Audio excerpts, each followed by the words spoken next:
In tonight's Education Watch 10, 15 public school districts and the state of Indiana are suing the IRS.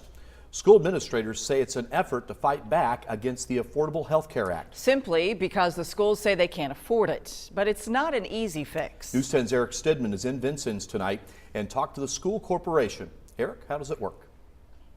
Well, Mike and Patrice, the answer is pretty complicated. It involves a lot of players: the federal government, the school corporation, the teachers, faculty, staff. But the one thing that can't get lost in this message are the people in this building right behind me. Students are likely the reason that teachers show up for work. There's no argument that they're in the business of educating. But there's a little holdup in the Affordable Health Care Act that's making it hard for some school corporations to keep some staffers at full schedules. If you're above the 30-hour threshold mark, then we have to provide affordable health care, or at least insurance. In the case of the Vincennes Community School Corporation, some coaches and substitute teachers will face the scheduling axe.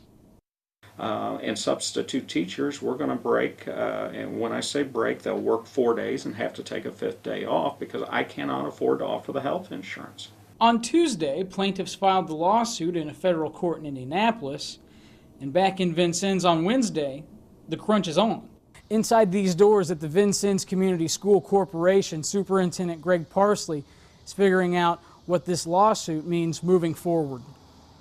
I would rather take those tax dollars and educate our students, which is what we're in the business of, instead of paying fines and penalties because we can't afford to offer the health insurance to some of the other important groups.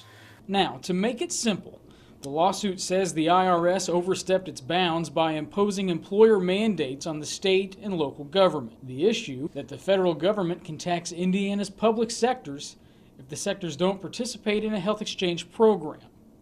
Indiana does not have such a statute, so the government sees this as taxable. Well, that can be a catastrophic financial obligation to a corporation, especially our size. Superintendent Greg Parsley tells me right now it's a little too early to figure out how this whole scenario is going to play out.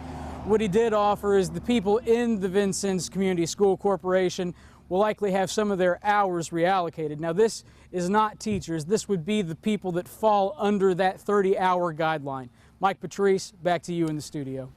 That's News 10 Southern Bureau Chief Eric Stidman in Vincennes tonight.